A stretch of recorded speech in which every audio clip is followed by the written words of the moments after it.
on Rogers TV. Being stuck in your home during this pandemic also means you have a home. Waiting in line for groceries means you have money for groceries. The isolation, being broke and totally scared about what's next. I was feeling that before this crisis. People say we're in this together, but me, I've got no one. Youth who have aged out of the child welfare system are in danger of falling further through the cracks because of today's crisis. They need your support. Please give today at helpyouthnow.ca.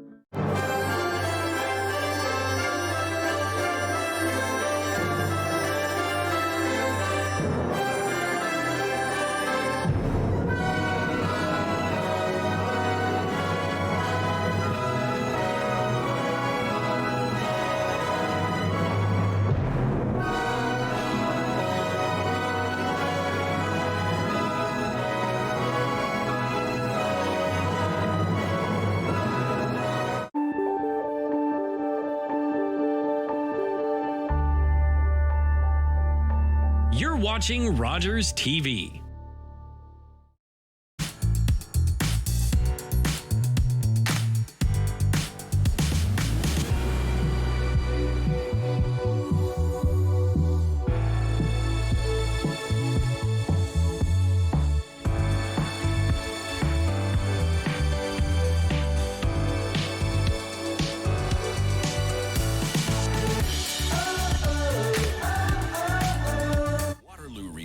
Number one for breaking news, traffic, and weather.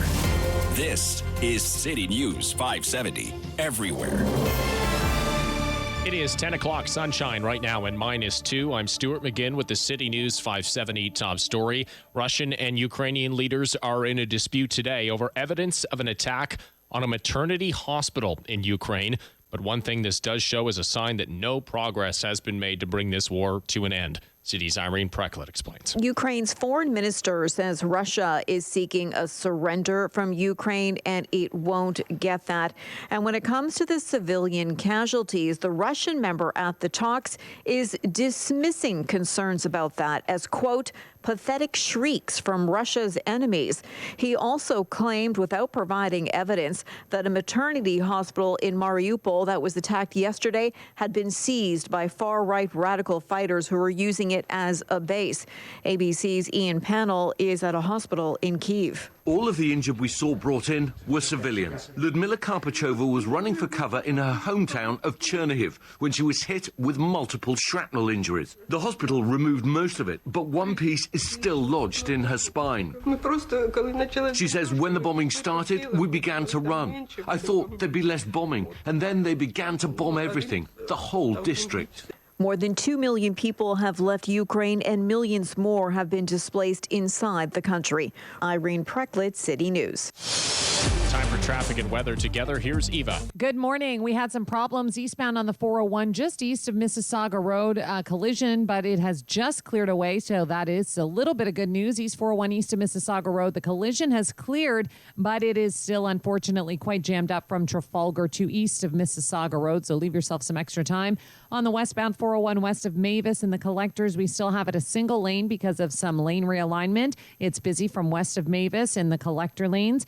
And then on the westbound 401 from Milton towards Cambridge and from Cambridge down through Drumbo and Woodstock, no major issues or delays at this time.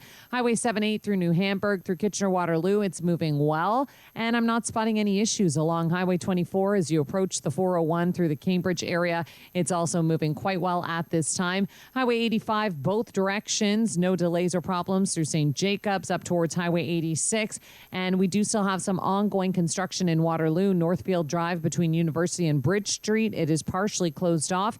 And also King Street, both directions between Central and Necker, shut down in both directions for long-term construction. Now with the check on the forecast, here's City News weather specialist John Wilson. 2 degrees today. We started with some sun. We're going to increase the cloud cover and then get some flurries developing overnight, -6, because the next snowmaker is approaching and it's hardly spring yet. 0 and light snow tomorrow, likely 5 centimeters, most of it from mid-morning on. Then Saturday, in the wake of the system, a very strong north wind picks up. We get flurries blowing snow and a high of only -6 there. And with daylight time back Sunday, you won't get any benefit in the evening because it's light snow and -2. Today's high 2. And right now we're at -2 under a sunny sky.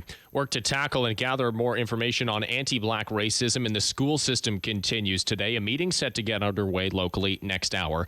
City's Jermaine Ma has the story. A listening forum was held last night by the local public school board focusing on anti-black racism. The board tweets that it was hard to hear the harm black families face, and it appreciates the families' honesty. Kitchener Centre MPP Laura May Lindo weighing in, saying there's disproportionate harm on black children when school systems are underfunded. What I'm seeing is yet another example of the ways in which police and policing are mobilized to step in to, quote unquote, deal with black children, as opposed to ensuring that those children are provided with the supports that they need. Advocacy group Parents of Black Children will also launch a findings report. It will include case studies and data to give education leaders a better idea of how anti-black racism happens in the school system. This report will launch later this morning. Jermaine Moss, City News. And former Quebec Premier and once federal progressive conservative leader Jean Charest is tossing his hat into the ring for the federal conservative leadership. A formal announcement set for tonight at a rally in Calgary. However, his campaign has launched a website and Twitter account already. It uses the slogan, Built to Win, the campaign framing Charest as a candidate who can unite the party and an experienced leader who will push for balanced budgets, reduced taxes, and natural resource projects. He is the third person to get their campaign officially underway. MPs Pierre Poilievre and Leslyn Lewis have done so already. Brampton Mayor Patrick Brown is also expected to run and announce it officially this weekend. In sports, the Leafs putting their 2-game winning streak on the line. They're facing the Arizona Coyotes tonight. We've got the game live for you on City News 570 at 7 o'clock. Download the City News 570 app at kitchener.citynews.ca. Your next news update at 10:30. I'm Stuart McGinn. This is where today's topics turn into today's talking points. It's local and it's Democratic radio at its finest. This is the Mike Farwell Show on City News 570. The Minister of Municipal Affairs and Housing stood in the legislature on November 15, 2021 and stated that the City of Cambridge must complete their due diligence before requesting the MZO and that he would revoke the MZO unless the City of Cambridge demonstrated meaningful public consultation. And whereas the Cambridge Municipal Heritage Advisory Committee, a group of independent volunteers, consulted with nearly 30 concerned residents on February 17, 2022, and its largest public delegation ever, and responded by denying development of the 1.3 million square foot fulfillment center in the historic Blair Village. We, the undersigned, petition the Legislative Assembly of Ontario as follows. That the Assembly asks that the Minister confirm that the City of Cambridge has failed to meet its obligations to complete public consultation and that the Blair MZO be revoked. The Mike Farwell Show continues on City News 570 and Rogers TV Cable 20. And that, of course, the voice of Cambridge MPP Belinda Karahalios, a voice you heard on this program yesterday as she read in the legislature at Queen's Park a petition signed in less than 24 hours by almost 200 residents in and around the Blair Village area of Cambridge, asking that the MZO that will allow for a 1 million square foot Amazon distribution warehouse to be built abutting the village be revoked. And so the battle for Blair Engaged continues. A member of Blair Engaged is Tim Armstrong, joins us for another chat this morning. Good morning, Tim. Good morning, Mike. How are you? I'm doing all right, but truly, how are you? Because this has been going on for a while, and Blair continues to be very much engaged. But are you exhausted in any way at this point? It's been very wearing on our community, but this mayor and city council continue to do all their underhanded shenanigans to move this development forward. When you talk about underhanded shenanigans, the latest claim in that regard is around a couple of studies, both from the Heritage Committee and a transportation study, that seem to be getting a pretty quick pass through council, and that means less opportunity for public engagement. What are your concerns here? Yeah, so Mike, we were notified by Mr. Westerhoff of the city staff back in the fall that the traffic study and the heritage impact study were scheduled to go to council sometime in June of 2022. Earlier this month, we were notified that they've changed that date. It was going to be April 5th, and it was just going to be the heritage impact study.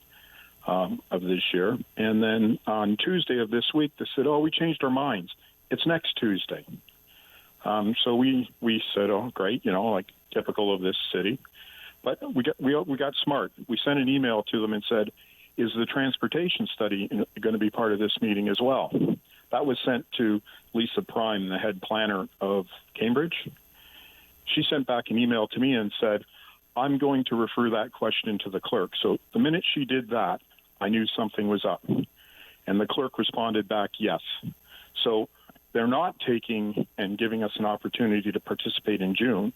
They're giving us less than 7 days notice during lunch break and adding a council meeting that was never on the calendar to the council meeting. And we've got to come and talk about the heritage impact assessment and the traffic study. And all we're allowed is 5 minutes each. Mike, I could take your whole show and point out all the problems with both of those studies, let alone the environmental concerns that are going to come out of this development and everything else. Given that your petition that I made reference to at the outset of this conversation has been read at Queen's Park, given the direct request of Municipal Affairs Minister Steve Clark to revoke that MZO, are you in any way optimistic or even more optimistic today, Tim, than you were a week ago that this project might ultimately be stopped? Well, we believe that's the reason they've expedited this approval through the council. They're trying to undercut that decision. They know full well, the mayor knows full well, that when she responded to Minister Clark, she told him that the consultation was done in 2012, 10 years ago. It was for a development that is totally different than this, yet this council and this mayor continue to say they're identical. There's no difference, which is a bunch of BS. Anybody that can read either proposal can quickly see the differences. We know that there are major differences between what's proposed now and what was proposed back in 2015. I think they're terrified the minister is going to revoke it, and that's why they're trying to move this ahead as fast as possible. When you talk about 2015, I think for context, for those who might not have been following this story since the beginning, Tim, I think that's important context here. In 2015, you and your fellow residents of Blair reluctantly came to a decision with Cambridge Council for development of these industrial lands near the village. But what's being proposed now is different than what was reluctantly agreed to 7 years ago. That's correct, Mike. As you know, our entire village relies on well water to get our water. The original plan was for a 14-unit boutique business park subdivision where the land would not be covered by hard surface by more than 25%. What they're proposing today is even larger because they've had to buy 3 more residential properties and a 5-acre farm to add to this development. And then they're going to cover it with 80% hard surface. And they're trying to say that's the same as what was proposed back in 2015. The interesting thing is, if you're a citizen of Cambridge or Waterloo region, if you request the city of Cambridge to provide you with the 2015 plan, they will tell you to put in an FOI request. They don't want it to get out in the public domain. If anybody wants it, go to saveblair.com, send us an email. We will send you our scanned copy that one of the residents happened to have back from 2015. We also learned that at the Heritage Committee meeting, the members of that committee asked for the 2015 plan, and they were told they couldn't have it.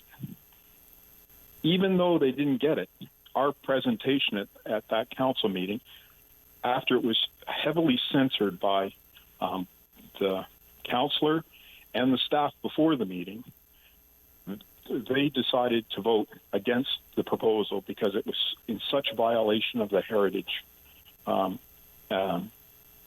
regulations within this community. That's what we're dealing with. And this council is trying to ram this thing through.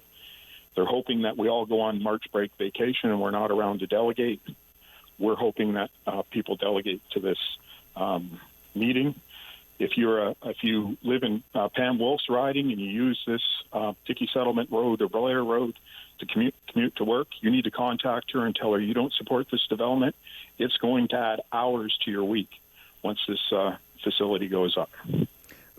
Based on that, and let's just take that a step further, Tim, what is your research and that of Blair Engaged telling you when it comes to the traffic studies and the traffic impact in and around the village of Blair? Well, Mike, first of all, the tenant of this development is hiding behind an NDA. If you go on the internet and do any research, Amazon's notorious for that because then they don't have to stand behind what was communicated through their developer to the municipality. They're claiming that they're only going to have 130 trucks a day in the low season and less than 300 trucks a day in the high season going into this facility. Yet they're building a facility that has 110 loading docks and parking spots for 396 tractor trailers. The traffic study was done during the COVID time, so we all know traffic's way down because of COVID. Additionally, when they did do the traffic study, it was in months where the building season wasn't in play. Dickey Settlement Road is nonstop during the day from 7 in the morning till approximately 6 at night with gravel trucks, cement trucks, trucks going to the toxic fill site across from Grand Valley Golf Course where you see mountains of toxic fill. None of that was in play for their traffic study. The traffic study was also using data from 4 different periods. We don't know why they selected 4 different periods, but we also believe they're cherry-picking the best numbers, and that's the reason they picked off the 4 periods. So, I mean, we can go in, like I said to you, I can get myself or Alan Van Norman on the phone with you. We would spend an hour shredding this thing. We are having this conversation on Thursday morning, 5 days before this meeting and vote is to take place at Cambridge Council. Will you be able to adequately prepare to make presentations of 5 minutes in length on Tuesday night? I'm going to be honest with you. We have been ready for the traffic study for some time now. We expected the council to pull this type of move. So we've had our information together. We've sent a detailed question to the region. We're still waiting a response from the region. The region has some accountability for this traffic study in that they oversee Dickey Settlement Road, they oversee Fountain Street. So they should have some say in this. I emailed Tom Galloway when I found out this meeting was coming up and said, where's the region's position on this? He was surprised that this was going to council in Cambridge right now. And he told me he was asking the question of staff and would get back to me. Through all of this, Tim, what have you learned about stepping up to, for lack of a better phrase, fight City Hall? This City Hall is I don't know how they get up in the morning and look at themselves in the mirrors. They have this policy statement about being transparent and open and listening to the residents. I can tell you, Mike, they haven't responded to thousands of emails and thousands of requests from this community to meet with them and understand what they're trying to do here. They have totally shut us out. I mean, this mayor is more despised in this community than anyone could imagine. Like she would not be welcome in any of this neighborhood. There is not a person in this neighborhood that has any respect for Catherine McGarry, and this council blindly continues to follow her. The only councillor that has any free thought in this entire city is Jan Liggett. She is the only one that ever questions what they're trying to do. Tim, as always, appreciate your time. I know there's a big meeting and a lot of preparation for it coming up on Tuesday, but Thanks for joining the show this morning. And thanks for having me, Mike. And I just wanted to say it's wonderful to see the Rangers beat the London Knights 3 times in a row. You, sir, are speaking or singing music to my ears with that one. Thanks, Tim. Take care. Tim Armstrong is a resident of Blair, a member of Blair Engaged. You can check out their work online at saveblair.com. If you're watching on Rogers TV Cable 20 and you saw me kind of smile when Tim mentioned Councillor Jan Liggett, it's because as I listened to Tim talk about his education here on the fly of fighting City Hall, it occurred to me, listen, we've heard from Tim, we've heard from Alan Van Norman, we've heard from members of this group quite a bit on the show. The only councillor to date that has accepted an invitation to be on the show to talk about this is Jan Liggett, hence the response from me visually that you might have seen on Rogers TV Cable 20. But because I believe you me, I recognize that this might sound lopsided, one-sided in terms of coverage. We have tried. I would love to have Catherine McGarry on the show to talk about this in greater detail. As I'm thinking back now, there might have been one time early on in the process. Really looking forward to that opportunity. I do want to hear from the city on this. I'm sure there are a lot of well-meaning people, but there is a not too small part of me that thinks that the idea of having Amazon's logo on a building in your community was almost too attractive for council to pass up. And I do feel for a group that reluctantly agreed to one thing in 2015 and is now being presented with something significantly different in 2022. This is an interesting story that we will continue to follow. Chris, good morning. Yeah, I'm not surprised that people aren't taking you up on your offer when you silence people like Rush and you don't let people mention or talk about the things that actually matter. Hang on a second. What does that mean? What does that even mean? The only reason that Rush got silenced this morning is because he dropped an F-bomb. That's all. That's all. That's how he had to go, because I can't let that go on the radio. Simple. And Chris just silenced himself. I don't understand. And that's got nothing to do with what we're talking about right now. Just to finish that point, though, if you were listening earlier, all I asked is that we dial back the hyperbole because we used language like the hysterical response to the ending of the mask mandate. Our guest was not hysterical this morning. So I asked that we dial back the hyperbole. And I asked that we deal in the real world and not the social media world, because Rush wanted to talk about something that was on Twitter. I care about the conversation we're having. That's all I asked. Then the F-bomb came out. Sorry, that's the end of our conversation. And frankly, that puts you in the penalty box. Good luck getting back on. You might have to use another fake name if you want to get through from now on. John, good morning to you. Maybe you want to stay on topic. Absolutely, Mike. Good man. I live sort of off of Blair Road. I'm not in the village of Blair. I do travel it periodically. The last gentleman that was on here, Tim, is bang on. The council here, this is not the only issue. They seem to run around and do things behind closed doors. They've had meetings without Jan Liggett, who was not even involved, and they've voted on things without her and another councillor. They've done it repeatedly. We need to get out and vote. We need a complete turnover in the mayor and the council in Cambridge.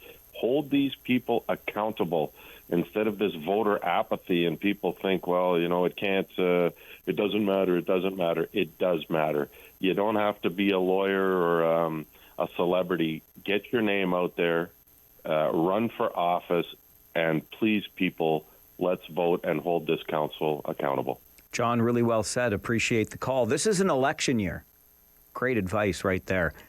Great opportunity right there. This is the Mike Farwell Show. Back with more on City News 570 and Rogers TV. Want to get a word in? Call the Mike Farwell Show now. 519-570-2545. More of the show right after this on City News 570.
dreamt of making Waterloo region a better place.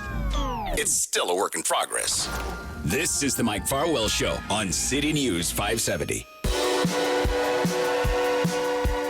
Just ahead from an update from the City News Center at 10:30, time to hear at least one more call about the Amazon distribution warehouse coming to a community near you. Chris, good morning. Okay, two things. Yeah. Yeah, I said this before. When that happened, the council could have come back to Amazon and say, well, what about Cedar Creek? Just up the next exit up the road, there's lots of industrial land there. It's already developed for that kind of stuff. That would be more appropriate, and they didn't even consider that. The bridge, the new cut off from Highway 8 there that goes over the Grand River, that was started well before anybody knew what was going on. So I think this was a done deal way before this was happening. Number two, what about an idea of, we're big enough now, get our counselors to be full-time. Pay them a full-time wage. Counselors should be full-time. They don't necessarily keep their day jobs, because what I'm finding is that they don't have time for the little stuff. They just do big things. So you have a constituent calling in about something, well, I don't have time for that because I got to get back to my day job. I'm just putting this out there. What about making council a full-time job? We can get real experts for our city councilors. Chris, I love that second suggestion. It ties into a conversation we had yesterday about the 25% pay increase that councillors in Guelph are likely to get beginning in the next term. It's raised again the idea of part-time, which is how councillors municipally are described, versus full-time. And we know the hours they put in are much closer to full-time. So I'm all for that conversation. Would love to have it even more. Glad you brought it up this morning. On the point about where else this distribution warehouse could have gone, I think if you go to the Cedar Creek area, you're in North Dumfries, and then Cambridge doesn't get to have the Amazon. You see how this works? But I hear where you're coming from on that. This is the Mike Farwell Show. The mystery host is coming up. City News 570. Rogers TV. See ya. Look at that. Somebody found Mike Farwell's off switch. He's off for a few minutes. But the Mike Farwell Show returns after this on City News 570. Simulcast on Rogers TV, Cable 20.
Number one for breaking news, traffic, and weather.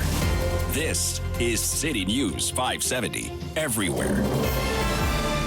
It is 10:30, sunny right now and -1. I'm Stuart McGinn with the City News 570 top story. Ukrainian and Western officials are branding the Russian airstrike on a Mariupol maternity hospital as a war crime. That attack killed 3 people, but Russia's Foreign Minister Sergei Lavrov dismisses any concerns about civilian casualties, saying today the attack was not led by Russians, instead, who he describes as far-right radical fighters.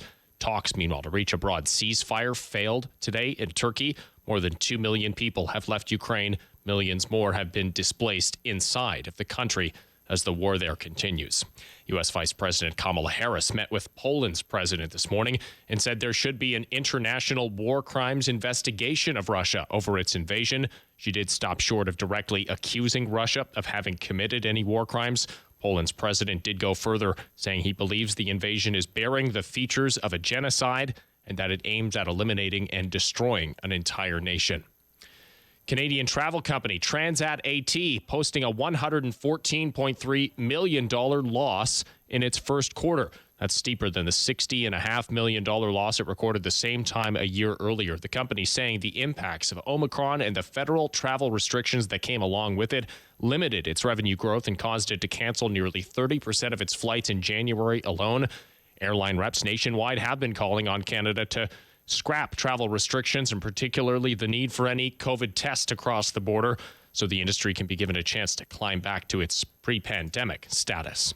Follow City News 570 on Twitter at City News KIT. Your next news update at 11 o'clock. I'm Stuart McGinn. He's driving the motorcycle, and we're just sitting in the sidecar, along for the ride. We return to the Mike Farwell Show on City News 570.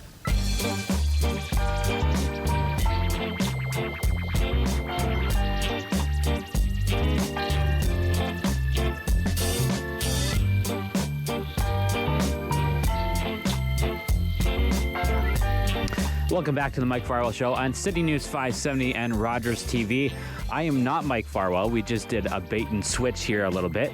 Mike has to head to the Sioux for a weekend back-to-back Rangers game on Friday and Saturday night, and it just so happens that the Rangers want to leave today.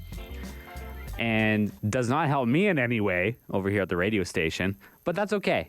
We'll have all the games for you on Friday and Saturday with Mike in the Sioux, and that's where Mike is. So I got the tap on the shoulder, said, boss, you need to work overtime here, and this is where we're at. So I am filling in for the last half of Mike's show here, and we got some interesting topics coming up for you, especially this one that we're about to talk about on the show, about the region of Waterloo joining a study to build all-day go ridership. Now, we've been waiting for two-way all-day go for probably since Christ has been the cowboy, because we need it. We need it so much here. We need it to be able to go to and from Toronto and to be able to have the best talent in the tech industry to be able to commute here easily without having to, get stuck in gridlock and everything like that on the 401.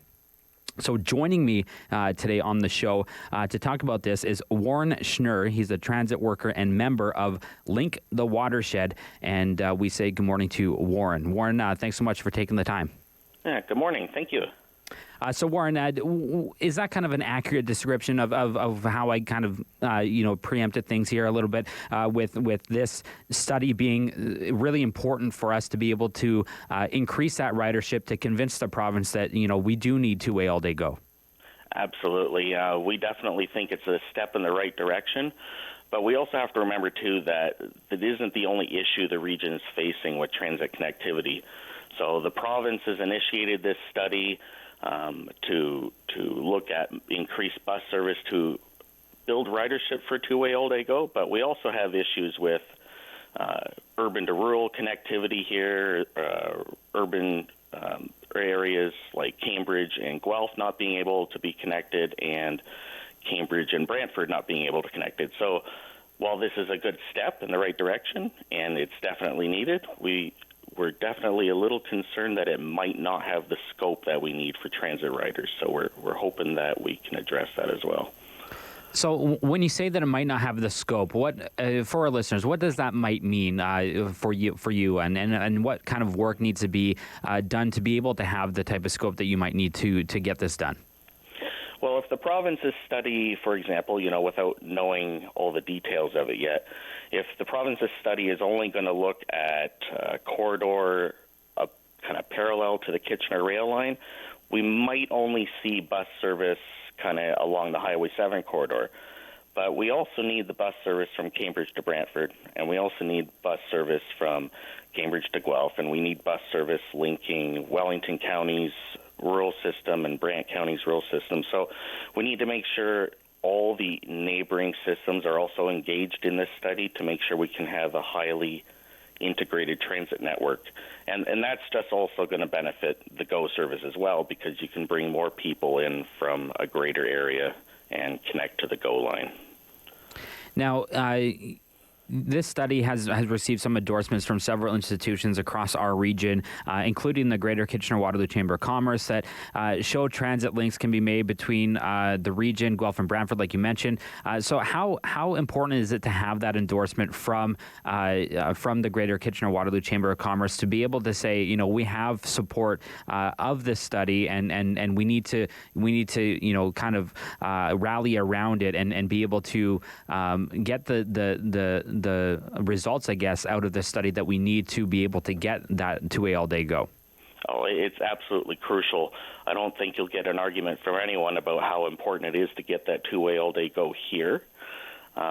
So, you know, it's long overdue. We have so many commuters going back and forth in the Greater Toronto area, so it's absolutely crucial the study is successful in getting more bus service to build that ridership, get that two-way all-day GO service into Waterloo Region, but also making sure that people can actually connect from other areas to that GO service. And I understand that this was in front of council the other night as well, and you were there, Warren. What was the biggest kind of thing that came out of that for you in the presentation to try and get councillors to be able to support this idea that we need to get the study completed and get the results out of it to be able to help this along the way? Well, I don't think there's anyone at regional council that would argue against the study. I mean, the region's been very pro-transit throughout their history. So I think making sure our staff are engaged in that study, the fact that they've already reached out to the province and gotten on board with the study, I think that's really a good step in the right direction to getting these transit connections established. When you were putting this together and trying to be able to get this in front of council, were there other organizations that rallied around this as well that would support this? I think of businesses like Communitech in our region as well, who might have a lot of employees or people in the tech sector who want to rely on two-way all-day go instead of having to drive between Toronto and KW, on the 401, for example. So were there other organizations that rallied around this as well? Yeah, definitely. The tech sector is rallying around two-way all-day go. I think that's kind of the basis of the Chamber of Commerce jumping on board, because they recognize the business community needs this. But we also have, seniors, people with disabilities that need to travel between the cities. We got post-secondary students. We have tourism potential.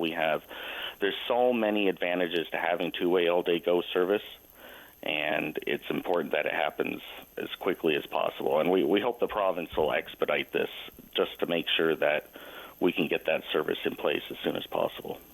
Has there been any conversation from your end of things with the province about this, or is this strictly on the level of regional government at this point?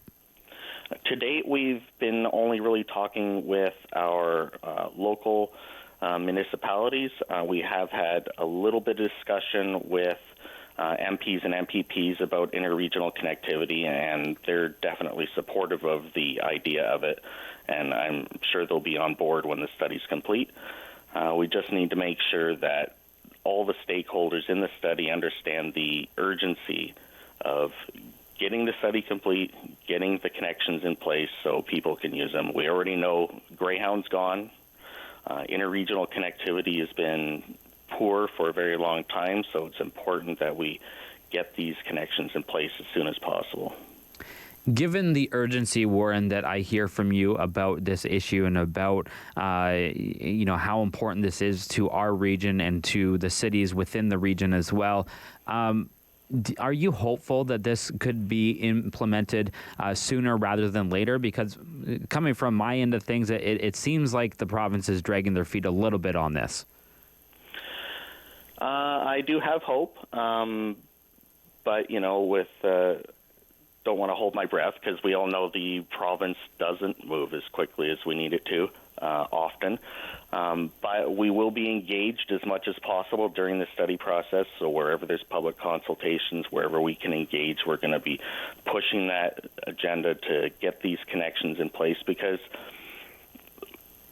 locally we all know we need these connections, and so we need to impress upon them that these are long overdue. The interregional connectivity needs to be improved so people have access to greater employment opportunities. They don't have to turn down jobs because there's no transit access. So we need to make sure we impress upon them to get this done as quickly as possible, get the train service done as quickly as possible, as well as all the bus connections needed to service the train service. What's a realistic timeline for a study like this to be completed, and then the timeline for all this to be implemented once all of the stakeholders are kind of involved? Is there kind of a realistic timeline that you have in your mind from the study being completed to where services is everyone is able to use it? I can only speculate, but considering the study is looking at increasing bus service to support Old Ego, I would be hopeful that it could be done within a year.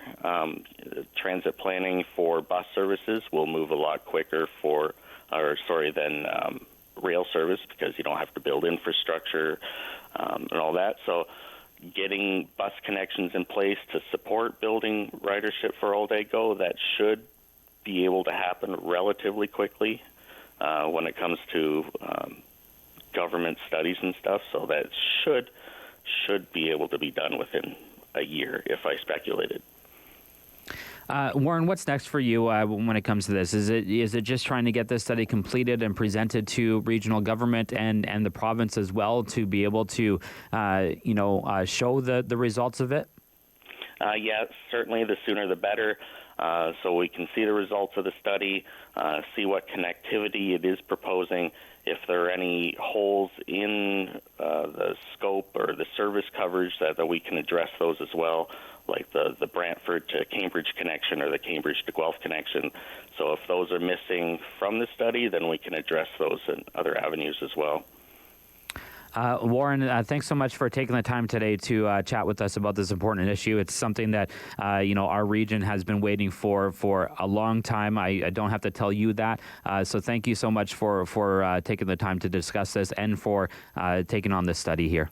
Yeah, thank you. That was Warren Schnurr from Link the Watershed. Talking about the study that the region is going to be part of to try and build that ridership for All Day Go. He mentioned the bus connections that we need to be able to support rail service. But this has been something that has been long overdue for our region, I think anyways.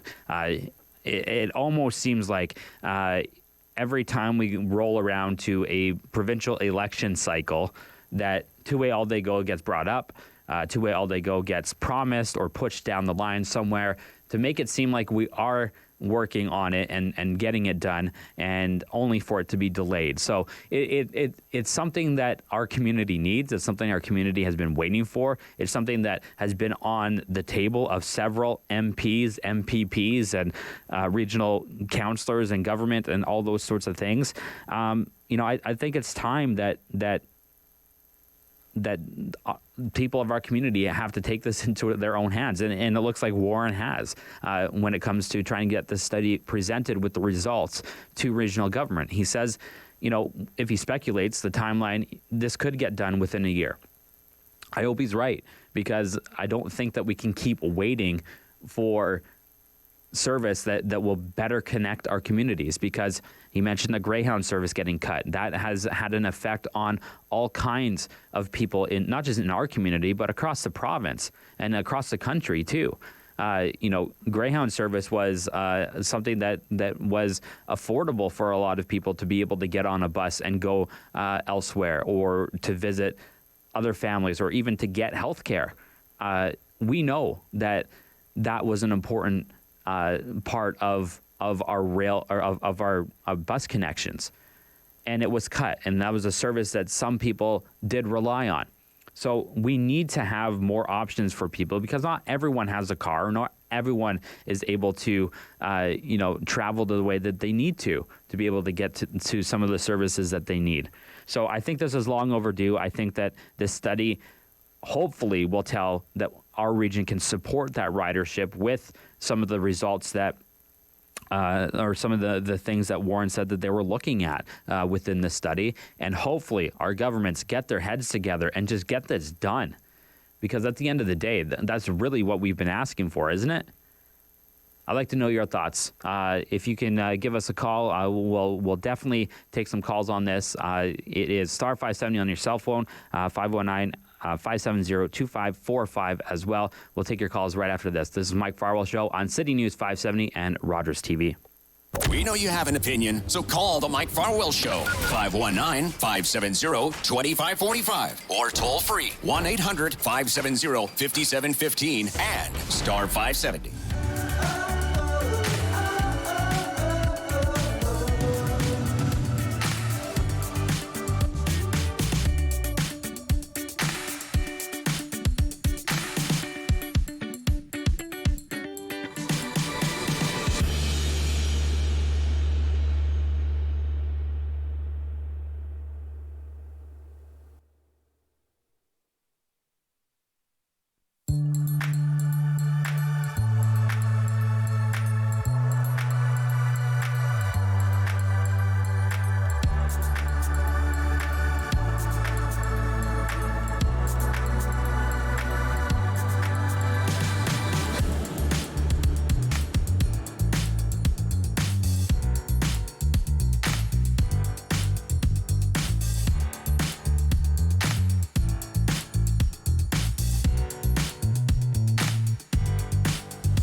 You can bet he's got a hot take.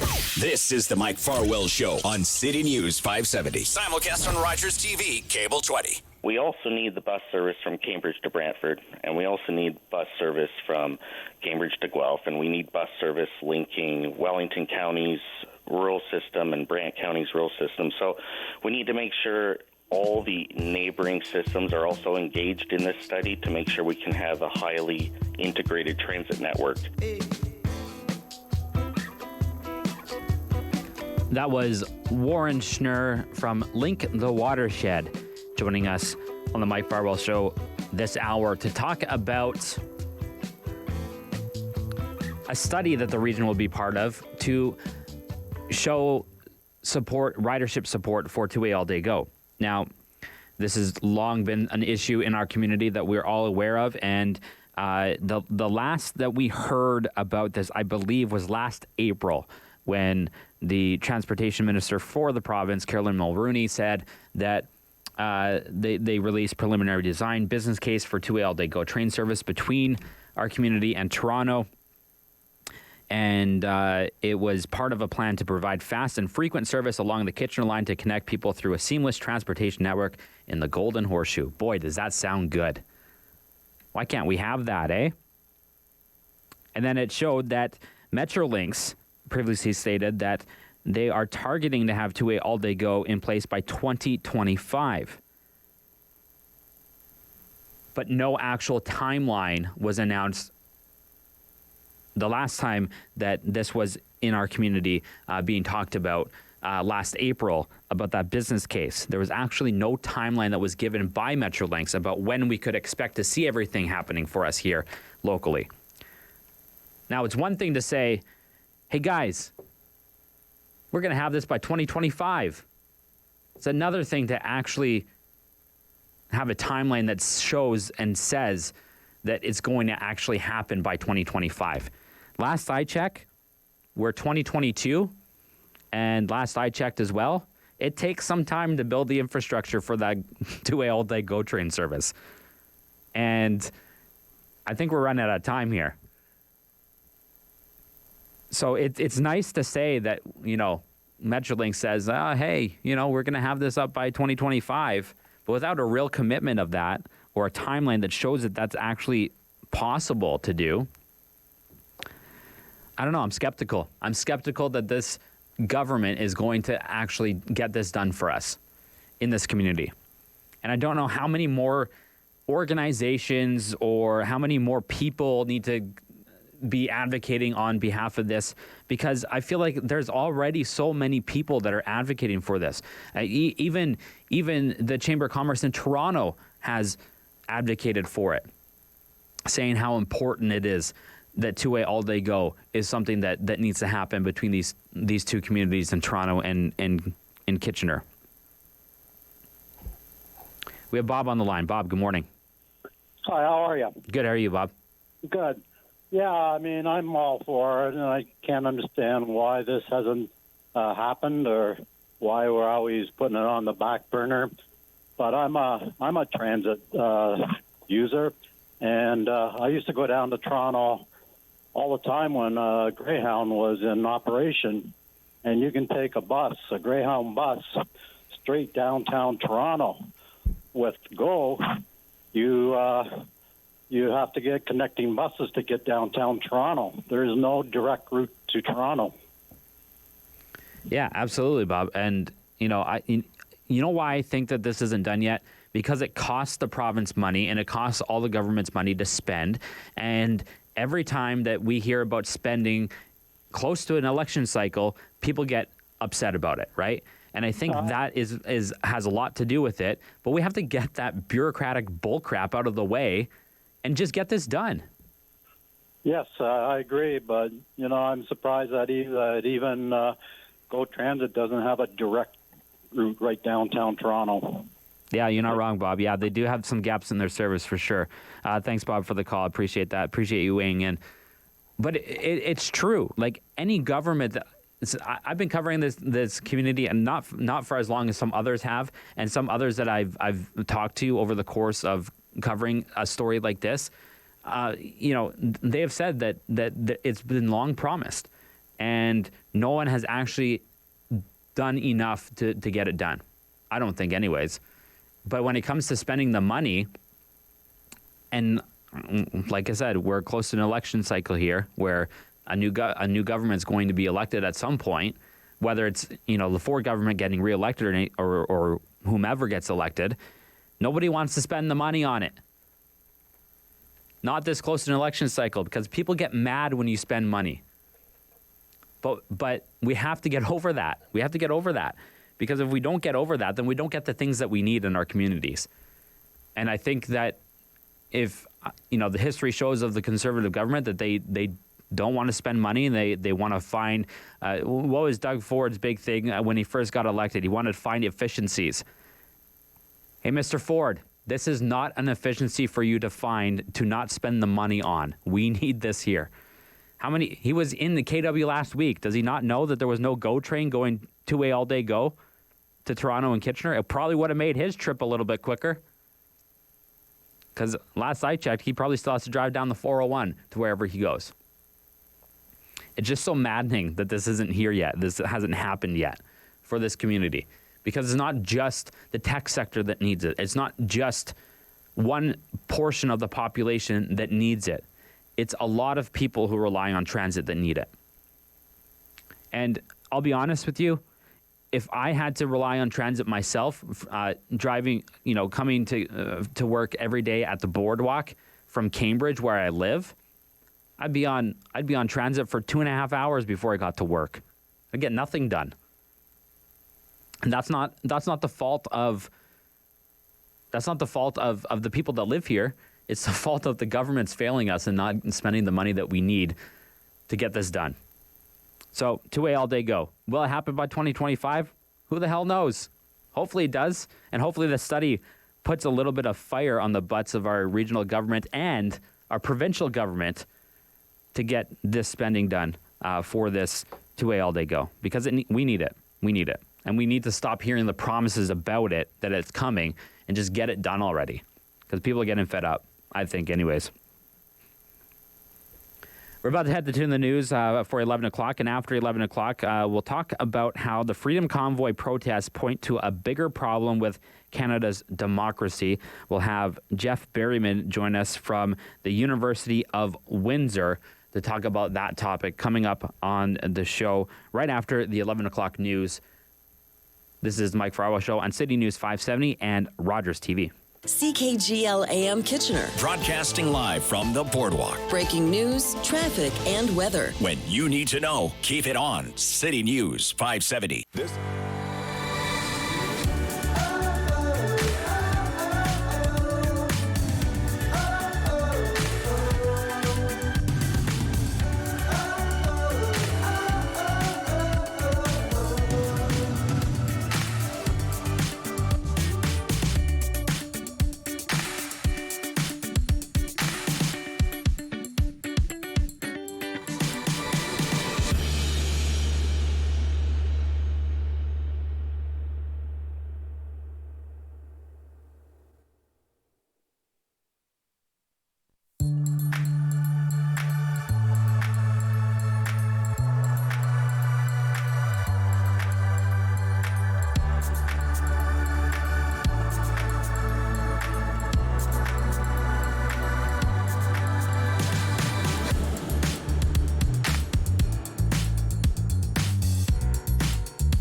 Waterloo Region's #1 for breaking news, traffic, and weather.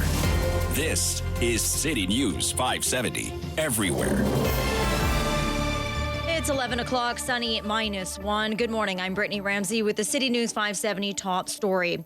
Another round of failed talks between Russia and Ukrainian leaders, and there's a dispute between both sides on the attack of a maternity hospital. City's Irene Precklett has the latest. Those talks were aimed at reaching a broad ceasefire, but there was no progress. More than 2 million people have left Ukraine and millions more have been displaced inside the country.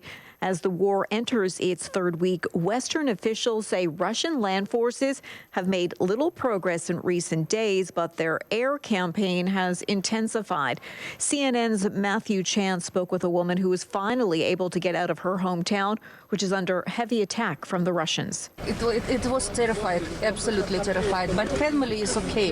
Now we are going to the live. 10 days in the underground. You've been 10 days underground. 10 days underground. Oh, my goodness. Imagine that, 10 days underground. The WHO says there have been 24 attacks on healthcare in Ukraine since the Russian invasion.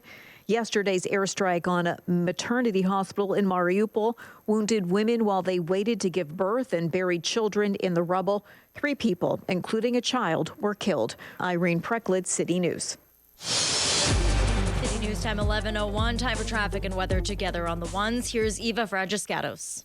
Good morning. Eastbound 401 from Cambridge all the way through towards Milton, moving quite well. But then once you hit that Milton area, eastbound 401 jams up from approaching James Snow Parkway all the way through to east of Winston Churchill. We had some earlier problems there. They've all cleared away. But again, the delay remains. It's still quite busy eastbound on the 401 from approaching James Snow Parkway all the way through to east of Winston Churchill. On the westbound side of the 401, still a delay through Mavis and the Collectors because of the lane realignment. Farther along on the westbound 401 through Milton towards Cambridge, down towards Drumbo and Woodstock. No major issues there.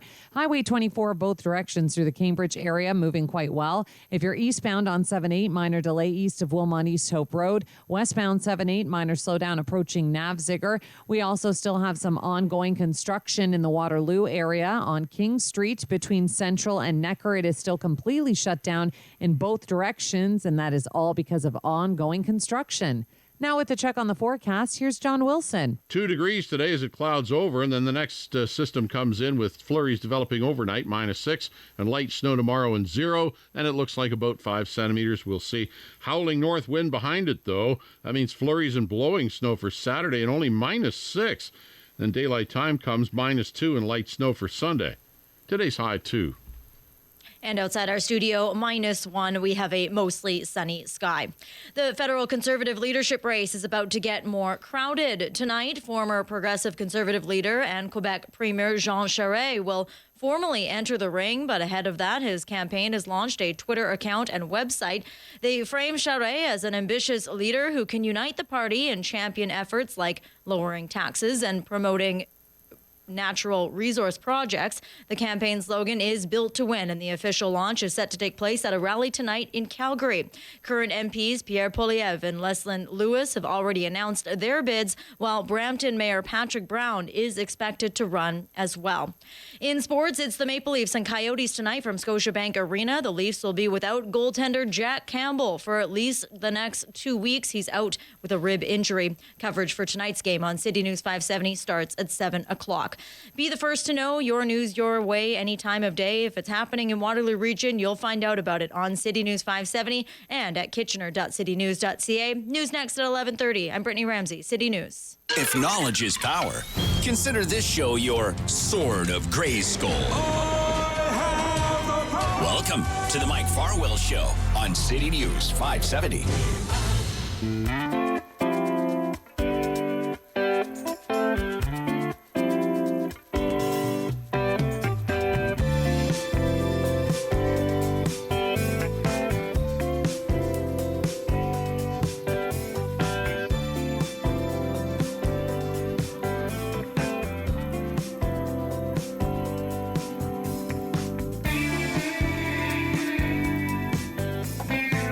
Welcome back to the Mike Farwell Show on City News 570 and Rogers TV. James Sebastian Scott filling in for Mike for this last hour and a bit of his show while he jumps on a bus to Sault Ste. Marie, where the Kitchener Rangers will play a back-to-back set over the weekend on Friday and Saturday in the Sault.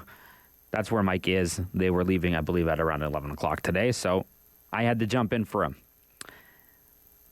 This next conversation, it comes from a piece in the conversation about how the Freedom Convoy protests point to a bigger problem with Canada's democracy. And joining us on the show this morning to chat about that is Jeff Berryman, who's a distinguished university professor and a professor of law at the University of Windsor. Jeff, thanks so much for taking the time today to join us. Nice to be with you, James. Thanks.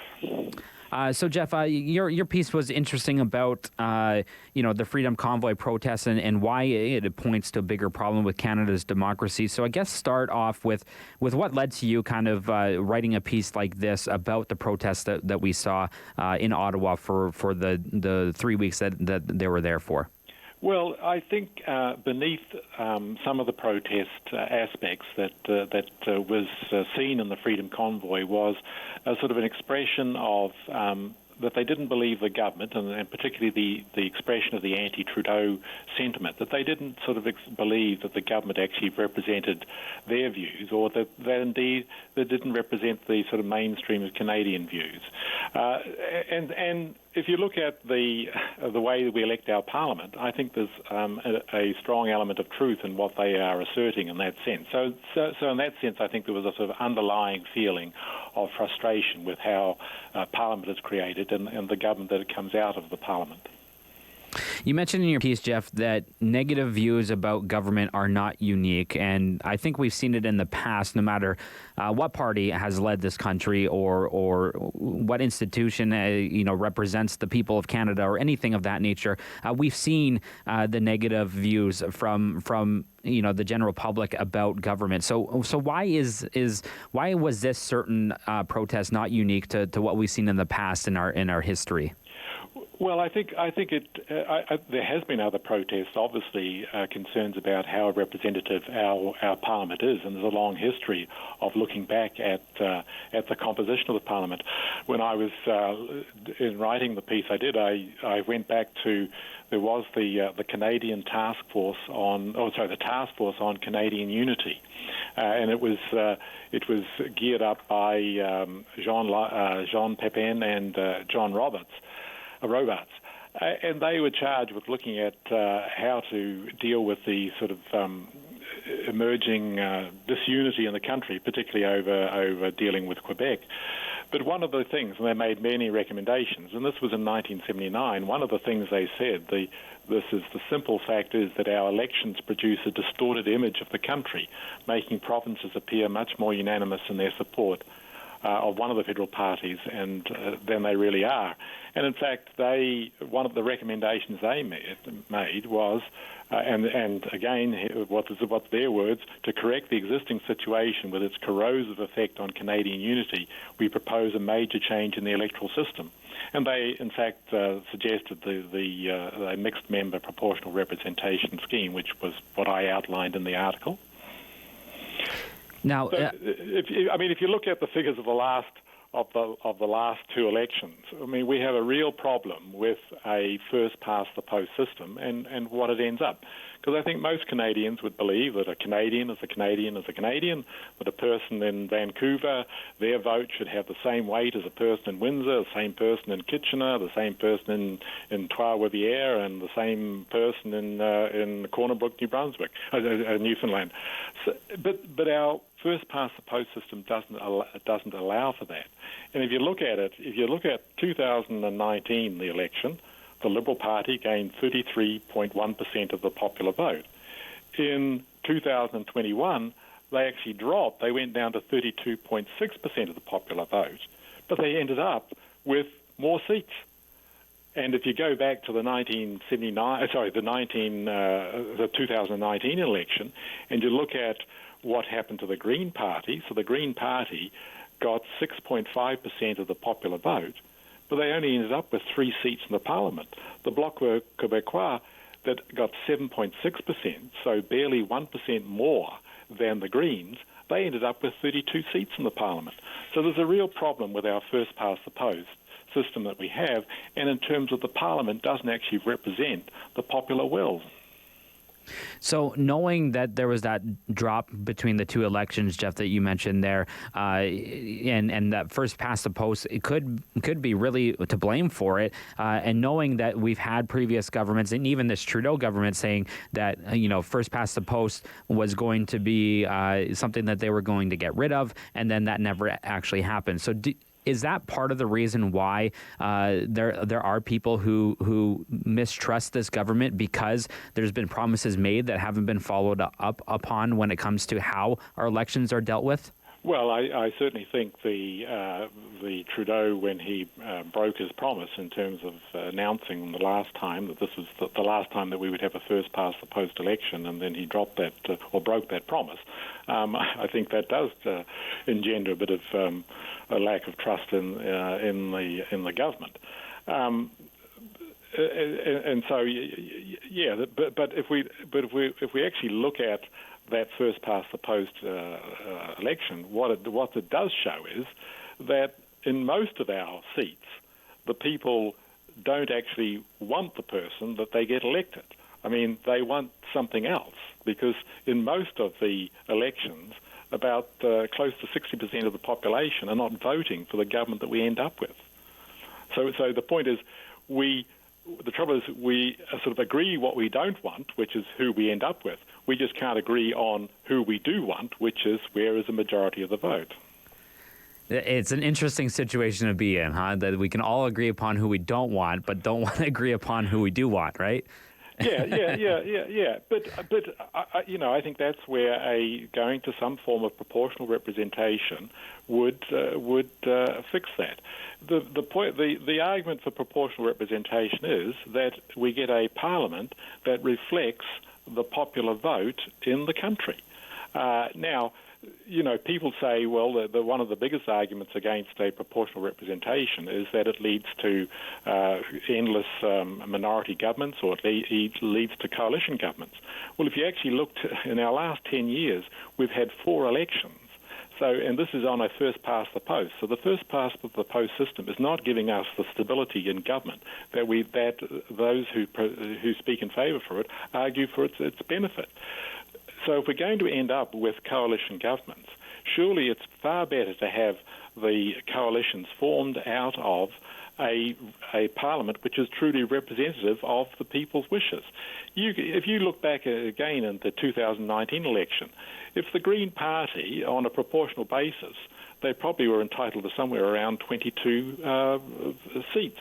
The discourse that we would have had over an issue, which was seen as one of the primary issues for the electorate, and indeed was one that had sort of divided the way the parties would go, I think the debate in the Parliament would be quite different if there had been 20 members of the Green Party there than what there was with 2 members of the Green Party. And yet that reflects the views of the people. Now, and coalitions, and I think New Zealand and Germany is another example, coalitions operate in a proportional representation scheme because it puts into sort of public view the types of agreements, the trade-offs, the compromises that parties have to make to be able to say, yes, we can speak with the majority of the House. But once they have that coalition, they have legitimacy because they do actually represent the majority of the people in this country. So, Jeff, you mentioned Western alienation is still a concern, and opinions are divided on how the federal government's actions to battle climate change and those sorts of things. But I just want to touch on the proportional representation comment that you made there, because when you look at the history of our prime ministers, aside from having recency bias with Stephen Harper being out from Alberta, there's been very few examples of a prime minister leading this country from out west. Would proportional representation help in that sense to be able to get someone who represents the views of people out west to represent them as prime minister in Ottawa in a better fashion than the system the way that it's set up now? Well, I don't know whether proportional representation would actually solve that. I think that's a function of the parties themselves. And of course, up to now, the history of Canada has been that the majority of the population, and by a large amount, has been focused in both Quebec and Ontario. That, in fact, is changing because now BC and Alberta together have a population larger than Quebec. I mean, they're over 8 million people, and Quebec's much the same. So there is a shift there, and I think that means that we are more likely to see the possibility of prime ministers coming out of the West. But the thing with proportional representation is that it makes every party wants to go after every vote wherever that vote is in the country. That it doesn't encourage them to sort of hunker down and solidify a sort of base electorate. And that's what's happening now, because what we're seeing is that the Liberal Party and the Conservative Party can have a good shot at getting, if not a majority government, they can get a minority government in the sense of taking the Treasury benches. They can do it with now 32.6% of the population. So all their policies are being geared up towards solidifying that sort of 32, 35. If they get to 35 or even 40%, they're almost assured of a majority government. And yet still 60% of the people are saying we don't want that government. So it seems to me, if we would, as again, go to a true proportional representation scheme, we would have coalition governments, there's a strong likelihood, but we would have parties who pitch their policy at trying to maximise the vote across the country rather than trying to divide the country up into particular electorates or particular areas where they're going to galvanise the strength of their vote. So how do we get there then, Jeff? How do we get to a point where we start agreeing on who we want to run this country and not agreeing on who we don't want? Yeah, well, I think there was an Angus Reid poll recently, and it sort of showed that over 70% of the people in Canada don't believe that we have free and fair elections. And I think that's a critique of the criticism of the first past the post system. So I think the first thing is that we really have to, the people ourselves, we have to drive towards having a referendum on the simple question is, do you want to change in the electoral system and not keep the first past the post? I think what happens is that we get bogged down in the details of what type of alternative type of electoral system we want. Again, it's a bit like how we elect our MPs. We know what we know what we don't want, but we can't agree on what we do want. I think we should have a clear indication of what we don't want, and that is that we want to get rid of the first past the post, and then we should have. And the way that New Zealand did it was to have a Royal Commission on electoral reform, and they came forward with an idea which was then subsequently voted upon by the people. I'm a big advocate of the mixed member proportional representation for the reasons that that Royal Commission articulated. One, it's much more simpler for people to understand and to apply. It's a simple ballot. You just have two votes, one for a candidate, as you do now, and one for a party is the other vote. So it's very easy to understand. And it seems to me that would be the sort of the way to progress. You know, British Columbia did have a referendum on electoral reform, and I think there was actually the majority of people in British Columbia did actually vote. I think it was 57 or 58% voted in favour. They didn't get to the 60%, which the government had set as the only thing that they would accept to trigger a reform.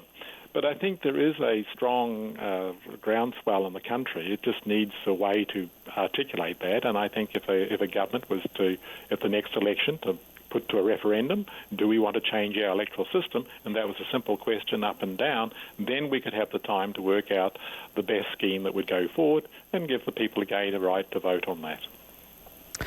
Jeff, it's truly an interesting conversation on how our political institution is set up, and I appreciate you taking the time today to have that discussion with us.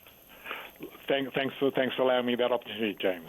Pleasure to be here. You're welcome. Thanks so much. That was Jeff Berriman from the University of Windsor, a distinguished university professor and a professor of law at the University of Windsor, talking about how the Freedom Convoy really pointed to a bigger problem with how our democracy is set up. And he made the arguments there The same arguments that he made in his piece about why there is some mistrust with our governments and how they're elected. You know, he did mention that we can all agree on who we don't want, but we can't seem to agree on who we actually want to run this country. We have Paul on the line. Paul, good morning. Good morning. What say you? Hey, Paul. Yep. Mike, please don't take this as a personal criticism, but this subject has got to be the worst subject in the world to bring up, and especially with a commentator speaking to it with that accent that he has. I don't need any limey telling me what to do over here. I appreciate his credibility, but it's like listening in a trial to a medical doctor give stats. Statistics are, all you've done is waste a lot of time. I'm the only person that's been waiting, because I'm the first one that's talking, and I don't think there's anybody else around. Mike, I appreciate your concern. I appreciate your interest in it, but please get subjects on here, because I didn't realize you were done with the rant and rave. I wanted to tell you a couple things. Well, you got the wrong day for rant and rave. That's Monday, and today's not Monday, so you guys changed it got the all wrong around day. about it. No, we didn't. We kept rant and rave on Mondays for as long as this show has been on the air, Paul. Pardon? We've never changed rant or rave on this show. Mr. Burke was on Fridays then, was he? Yes, and this is not Kitchener Today. This is the Mike Farwell Show. Yep, okay. We say it about 8 times an hour. All right, Mike, I appreciate all the efforts you go to, and I appreciate that you're trying to dig up subjects. But honestly, that's got to be the worst dry subject in the world. And again, as I say, for a Canadian to have, even though he's a well-educated, well-knowledge man, having that accent hype at us, and while he's got a jerk named Boris Johnson back there. What does Boris Johnson have to do with this? This is Canada's democracy. No. We're talking about Canada's democracy. Who cares what kind of accent that he has? He is. Okay, Paul, you're done. What does this have to do with Boris Johnson? Please tell me. We're not talking about the UK government here. We're talking about how Canada's government is. And you can say all you want that maybe Jeff didn't have the style of speaking that you want to hear on this radio station. Jeff is the one that had this piece and wrote this piece. And aren't these the conversations that we need to have after a 3-week protest that gridlocked downtown Ottawa for 21 days? Like, what was the point of the protest then if we aren't allowed to have conversations like this afterwards?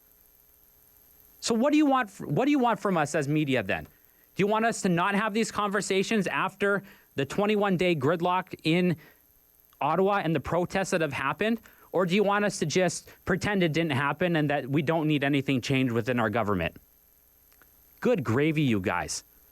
Please tell me what you want. We have to head to a break, and you can phone in with what you want from us right after this. This is City News 570 and the Mike Farwell Show, also on Rogers TV. It's a give and take. Mike gives you a chance to call, and we get to hear your take. Call 519-570-2545 or 1-800-570-5715. More of the Mike Farwell Show after this.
Here to help make sense of all the nonsense. This is the Mike Farwell Show on City News 570. Simulcast on Rogers TV, Cable 20.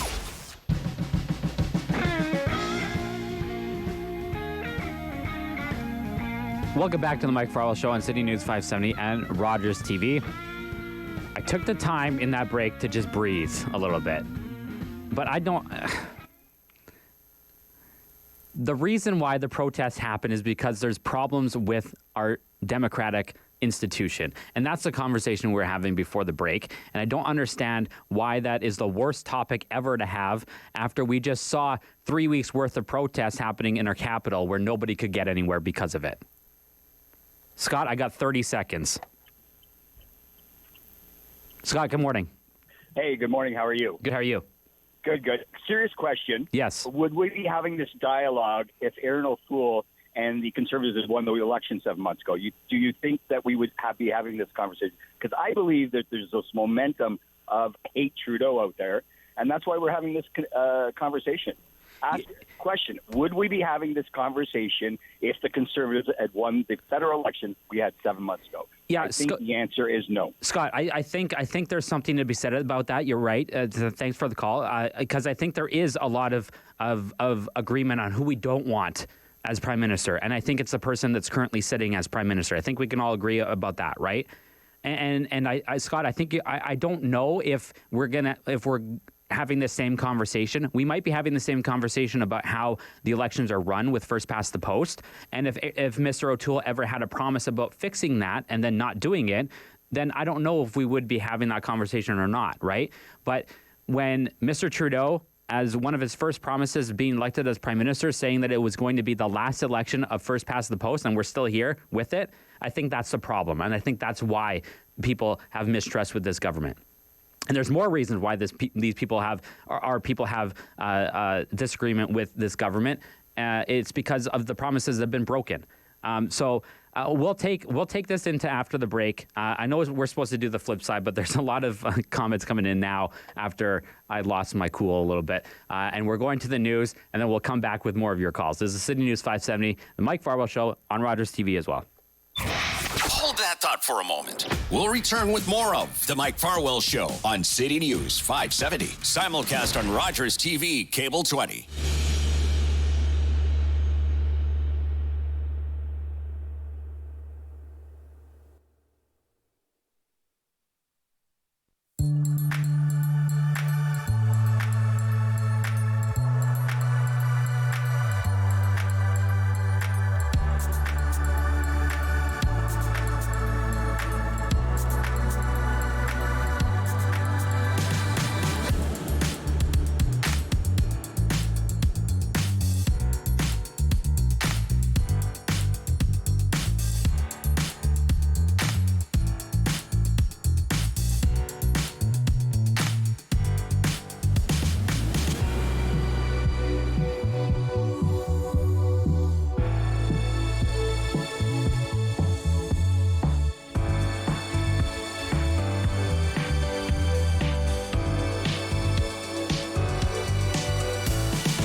#1 for breaking news, traffic, and weather.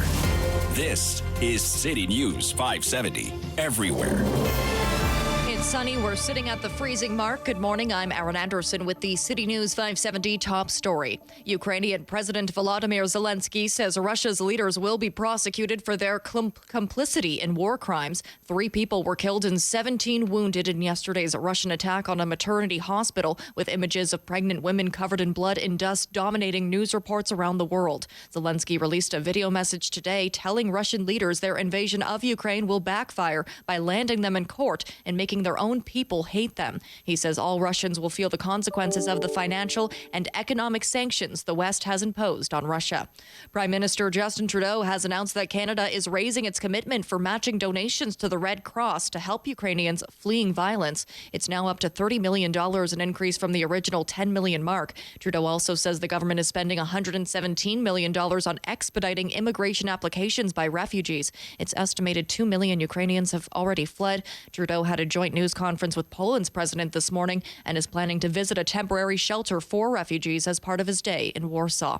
The provincial government facing questions today on its plan to lift masking requirements in schools on March 21st. Education Minister Stephen Lecce says the government is following the advice of Chief Medical Officer of Health, Dr. Kieran Moore. Dr. Moore had stated yesterday that he himself would continue to wear a mask in settings like malls and busy stores. In sports, the Leafs are hosting the Coyotes tonight at Scotiabank Arena. Broadcast time on City News is 7 o'clock. You can follow City News 570 on Twitter at City News KIT. News next at noon. I'm Aaron Anderson, City News. What do the people on the other side of the mic think? You're about to find out. This is The Flip Side on The Mike Farwell Show. On City News 570, simulcast on Rogers TV, Cable 20.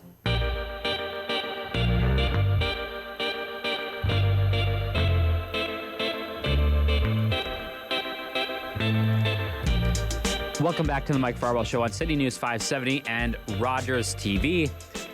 Serenity now, serenity now, serenity now. We're going to go back to the phone lines, and we will get to the flip side. But we're going to go back to the phone lines because there's some people that still want to weigh in on our last topic of discussion. Grant, good morning. Yeah, good morning. I think, I don't know what promises you're talking about, but he's kept us safe with this COVID-19 stuff. So I would re-vote him in again. I had COVID, so I'm not too sure what you want him to do with COVID. Do you want him to say, we're okay? Because I don't know what the other yahoos would do. Sure, and Grant, that's fair, right? Like, you know, if you think he's done a good job on the COVID file, then that's, you're allowed that opinion. But there are some people who don't think that he's done a good job in general. And there are people who don't like the fact that he hasn't kept some of his promises since he's been elected, right? And, you know, I think we're getting to a point where there are people who would like to see a better system set up to allow everyone to agree on who is the prime minister and not only the 35% that Jeff mentioned, right? Because that's how our system is currently set up, right? Let's remember, Trudeau did not get the popular vote in the last election. He didn't. He just ended up with more seats. Right. Well.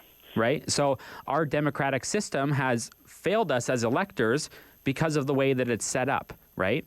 And whether or not, and Grant, thanks for the phone call, but whether or not you think that he's done a good job on the COVID file and the transportation file or whatever file that he has done on his 3 rounds through office, you know, there are people who don't like the job that he's doing. And the reason why he's elected the way that he is, with only 35% of the actual popular vote, is because our democratic system is set up that way to make that happen, right? Tim, good morning. Yeah, good morning. I just wanted to buttress your efforts as a host today. Your first caller, a little controversial. Jeff Berryman was a professor of mine in the 1980s. He's a Canadian citizen, and his accent has nothing to do with it. He's a learned, literate man. He's very thoughtful, considerate. So that's ridiculous. Thank you, Tim. I appreciate you saying that because I don't know what the hell his accent has to do with anything or what the heck Boris Johnson has to do with anything. Literally. We're talking about Canada's democratic institutions here. That's right. So I just thought I'd defend Jeff a little bit, but and yourself, because this is an appropriate topic for you to have on the radio. And Mr. Trudeau did make a mistake. Frankly, I don't have the strong feelings towards Mr. Trudeau. In fact, I think he's done, in difficult circumstances, a fairly good job. He had Mr. Trump to deal with suddenly, and now all of these things, and minority governments are never easy. It is true. It's the system that's set up. One thing and one mistake that he made was to guarantee that there would be a change. I have to say this. He tried. He sent people around. He had committees. He looked at it. And quite frankly, the fault is of Canadians. They cannot agree on what to change or how to change the system. And that's the problem. There's no consensus. And it's a fundamental way of our democracy to operate. And so it almost needs a strong consensus or something close to that. Very difficult assignment. He bespoke himself. He should not have promised something that Canadians, frankly, couldn't deliver back to him. He probably overestimated that Canadians might agree on a replacement system. So your having this on your show is good. It needs more discussion, obviously, and if that builds some kind of consensus, that's great. And Jeff spoke to that issue as well. Thank you, Tim. I appreciate the call, and I appreciate you doing your best efforts to defend not just Jeff, but me as a host for having this topic on this program. Because why did the convoy protest happen? For this reason on its own, that people were pissed off with the government, and they wanted change, and they wanted mandates lifted. And now we're not supposed to talk about that after the fact? Daniel, good morning. Good morning, Daniel. Hello, I didn't hear you bring me on. I think there might be an easier way to fix this situation. I have some relatives in the United States, and each state has different laws. And some states have a rule that if nobody gets 50% of the vote, they have a runoff.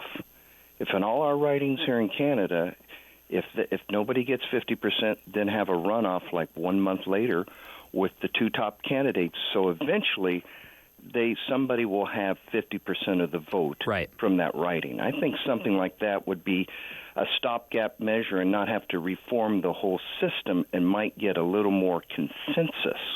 Yeah, Daniel, I don't disagree that that's something that we could look at. But again, that's kind of like putting a Band-Aid on a wound, right? Like we want to make sure that we're not just putting stopgap measures in to systems that are already broken, right? Well, what I think is a change of progression instead of a radical change might be easier to get a consensus. Yeah, no, that's fair. Daniel, thanks for your call today. I appreciate you you saying that. Darren, good morning. We've struck a nerve here a little bit. Darren. Hello. Hey, the number one rule of talk radio is don't get rattled by wingnuts like your first caller. Well, Darren, it's hard to do that when you mentioned Boris Johnson, and I don't know what the hell that has to do with anything. Well, and not only that, so is his problem the topic or is his problem the accent? I couldn't figure out that either. What's really his issue? Maybe he doesn't. It sounds like he doesn't like both. So the accent is irrelevant. But anyway, the thing is in the last two elections, not the last one, the last two elections, had they used popular vote, my guy, well, there were different guys, my guy would have won. So I was totally buying into what Jeff was saying. I liked it. Our system, Trudeau said he would change it, and he hasn't. But, I think there'd be a lot of support for a system where, the person who ended up winning was the guy who got the most votes. Yeah. And you have to give credit. Us conservatives, we barely whined at all, not like the Democrats in the States when they lose after winning the popular vote, but they lose the election. You never hear the end of it. Us conservatives were fairly quiet. We didn't whine that much at all, I think. Anyway. All right, Darren, thanks so much for the call. I think what happened at Capitol Hill, you could argue in the last election that maybe that Republicans did complain a little bit about the result of the election. But I get your point. I get where you're going on that, right? Steve, good morning. Hey, how you doing? Good. How are you, Steve? Not too bad. So a couple of things with our election, or the way people get in. I think it takes 100 votes, and you can start a new party. Mm-hmm. So all of a sudden we have 20 parties. but realistically, there's 3 that run the country that have been, 4 now with the Greens. So every time a new party like that comes in, they're taking votes away. Yeah, the other parties. Yeah, you could draw that line for sure, right? I think you need an X amount of signatures. I can't remember how many you actually need to become a party. But yeah, you can make that argument and draw that line for sure, right? And I think the way that other democratic institutions are set up is that there's not as many parties as what we have here. Exactly, and it seems that every election there's more and more coming on. Right. The other issue I hear people saying about Trudeau, good job, Trudeau, bad job, Trudeau this, whether he did a good job or bad job, he was convicted how many times of now I forgot the word, the ethics. And when it comes down to the final say on what happens to the person for ethics violations, it comes down to the Prime Minister gets to decide. So here's a man who has been proven to lie and take bribes, yet he's still allowed to run this country, which is totally, totally weird. Yeah, Steve, that's kind of like hate the player, hate the game, right? You know, that's the problem of our democratic institution, right? Is that it's set up in a way where if you do have ethics violations, you can still run. Right. So, I mean, do you hate Trudeau for that, or do you hate because the system allows that to happen? Right. Like it's the system. Right. Yeah, because here's a man who was convicted. They found him guilty. And the final say on what happens goes back to the Prime Minister. So when the Prime Minister is the one doing it, he gets to say what's going to happen to him. All right, Steve, thanks for the phone call, and I appreciate you weighing in on that. It's there's definitely we've definitely struck a nerve when it comes to how our elections get figured out here in the country, right? And I think that there's appetite to reform that. But there also has to be appetite for the government to be able to do that. And I think when Mr. Trudeau stood up in Parliament and said, you know, this election was going to be the last first past the post, well, before you put the work in, you can't make that promise, right? And I think that's where people struggle with how our democratic institutions are set up still, right? Because it is something that fails us every election cycle, or seems to fail us every election cycle, because people don't seem to agree with how the Prime Minister is doing his job right now. Rob, good morning. Hi, how are you, my friend? Good, how are you? Good. The first thing I wanted to interject is obviously people are horrible with accents. Your first caller missed that the speaker you had on was either Australian or from New Zealand. So that's why he threw out the Boris Johnson. I don't know if you caught the limey part, but he was making a derogatory statement towards British citizens. But other than that, yeah, do we need a new system here? You know what we need? We need an informed public. Yeah. We get the government that we deserve. Right. And right now, with as ignorant as the average Canadian is when it comes to politics, you wonder why we have issues. 40%, the highest inflation, that we've seen in 40 years, and that's only because they changed the way we calculate it. The long story short is, if you don't see the problems in this country, then there's only one thing you're doing. You're putting blinders on, and you're trying to stay behind a party. You shouldn't be voting for a party, folks. You should be voting for a government. Thanks, Rob, for the phone call. I appreciate you doing that. I'll go back to that was the last call that I'll take on this, because we want to get to the flip side here, and we want to have some fun and take a little bit of a breather after that heavy conversation. But the one quote that I'll go back to is Jeff Daniels in the newsroom, and he says the first part of recognizing that there's a problem is that you have to admit to being a problem. Now, I'm paraphrasing there because it was much more smarter and much more better articulated in Aaron Sorkin's writing than what I just put out there. But that is so true when it comes to this situation. We have to admit to a problem and then fix it after. And I think we can live vicariously through Jeff Daniels and how he figured that out in the first episode of The Newsroom. This is the Mike Farwell Show on City News 570 and Rogers TV. Flipside is next. Flipping the mic over to you. 519-570-2545. Toll free 1-800-570-5715.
flips the script. and turns the mic over to the show's producers. Back to The Flip Side. On City News 570, simulcast on Rogers TV, Cable 20. When the moon hits your eye like a big pizza pie, that's amore. When the world seems to shine like you've had too much wine, that's amore. Welcome back to the Mike Farwell Show on City News 570 and Rogers TV. Polly, I think this music that you just picked for this segment is strategic in of itself because you want to calm me down for the conversation and get me to a place where I'm no longer angry at stupid comments from people. Breathe in, breathe out. When the stars make you drool, just I'm not going to sing because nobody wants to hear that, but I think Polly's choice of music, best in the biz, baby, by the way, is something to just help soothe my soul a little bit after that conversation that we had the last half hour.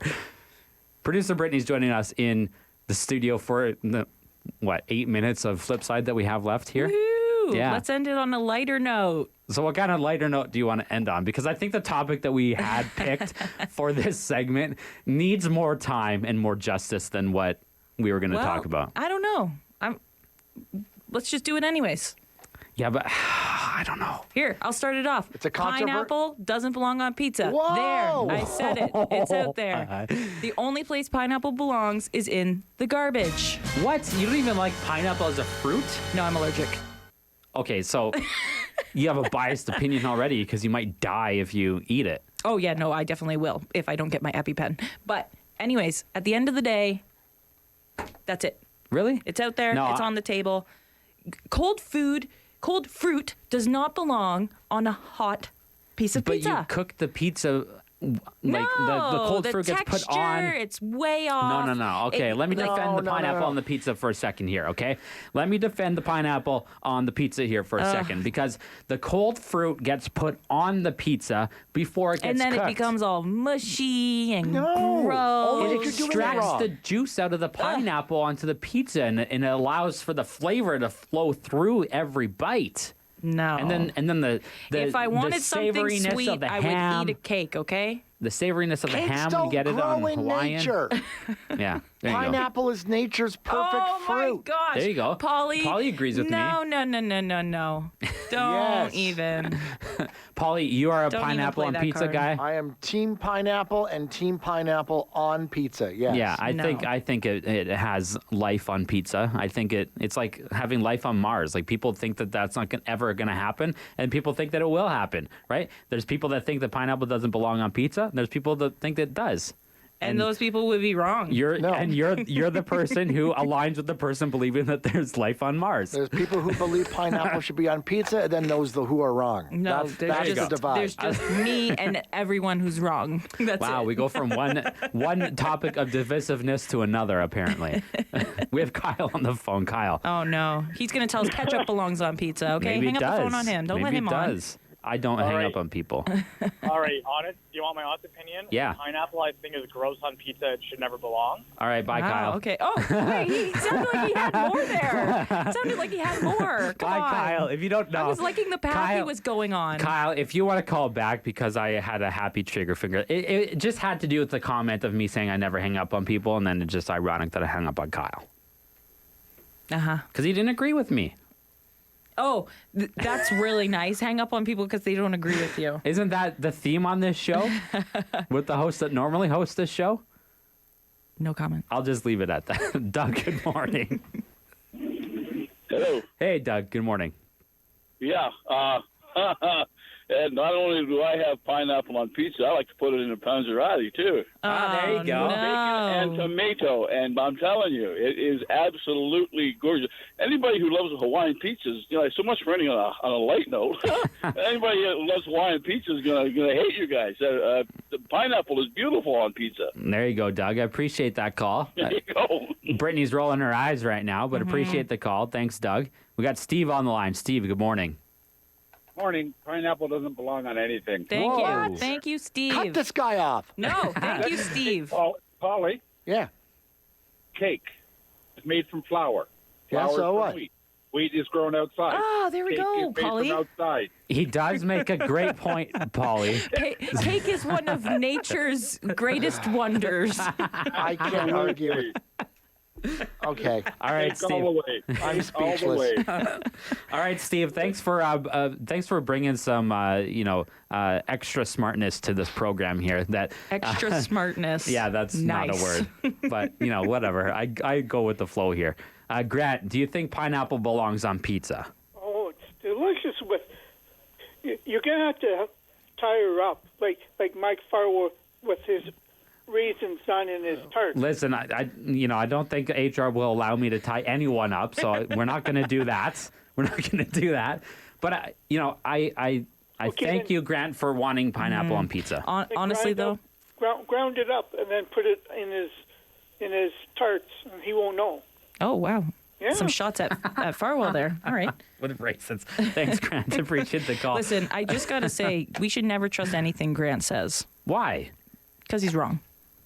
So his opinion, because it differs from yours, is just it's wrong. Gets shot out the window. It's just like what I did to Kyle. Yes, exactly. I just try to keep up with the theme of this show. Isn't that what we do on this show? Rob, good morning.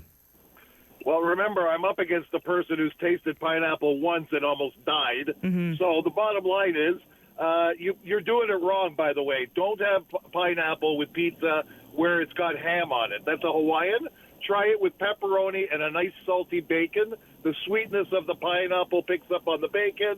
You can't get any better.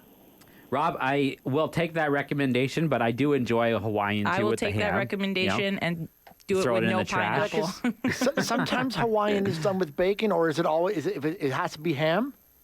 If it's Hawaiian, yeah. Okay. If it has any other meat, then it's just pineapple with pepperoni or cheese. It's just and then, garbage with pepperoni. That's Okay. all it It is. seems to me that sometimes a Hawaiian is bacon, sometimes it's ham. Maybe it's not. I guess it All right. depends on the place of Yeah. pizza that you go to, right? I think everyone has their own version of what Hawaiian is supposed to be, but typically it comes with ham and pineapple and cheese and all the good And stuff. also referred to as garbage. Oh, okay. Brittany. All right. Ian, good morning. That is uncalled for. Ian, good morning. Just really quickly on the pizza thing. Yeah. Hey, did you know the Hawaiian pizza was invented in Chatham, California, or Chatham, Ontario? Yeah, Hawaiian pizza is a Canadian delicacy. No. There you go. No. Why did they call it Canadian pizza? Just like Nanaimo bars are. Good point, Ian. Also, pineapple on pizza is just wrong. Thank Wow. you. See? See, Thank you, All right, Ian, thanks, for all Ian. that He knowledge. slipped that in at the end. He made me think I was on his side, and then he slipped it in. Ian, don't ever call the show again. Wow, we are just making things up as we go here, huh? I'm hanging up on people, and I don't typically like doing that. Brittany's just telling people how it is, that pineapple is trash. Because it is. Paulie doesn't want people to call the show anymore. What are we doing? Isn't this about the people? I'm getting silence over here. I'm getting a lot of glares Ian, you my can way. call, just don't say anything grotesque like that ever again. All right, that's all the time that we have for pineapple on pizza. I wish we could have done more with it, but there was just so much anger that I created, I think, with the last topic of discussion that I had to get to. So anyways, pineapple on pizza, I'm sure that's going to come back up on the show at some point with Mr. Farwell, because I think he has a certain thought process about that too. And he's also wrong. Okay. Trivia competition that lets you play from the comfort of your couch. Play along at home and challenge your friends. And don't forget to follow along on social media. Let us know who's top of trivia, and you can find yourself featured on a future episode. Are you kidding me, folks? The RTV quiz, Wednesday nights at 7:30 p.m. on Rogers TV or at rogerstv.com/RTV quiz. Are you interested in learning TV production? Have you ever wanted your own TV show? There's an opportunity waiting for you at Rogers TV. On Friday, March 18th, visit us on location at the Kitchener Memorial Auditorium and find out how you can get involved with Rogers TV. From working on our OHL broadcasts and daily shows to pitching and producing your own show, discover how you can be part of community TV. Details at rogerstv.com. I'm Mallory, and I was walking home one night when an impaired driver hit me. He had been overserved in 2 bars before getting behind the wheel. If the servers would have called him a cab instead of serving him more alcohol, my life would be the same as what it used to be. I think servers play the biggest role in keeping us safe because it's up to them what state the person's in when they leave. Refusing service isn't personal, it's the law.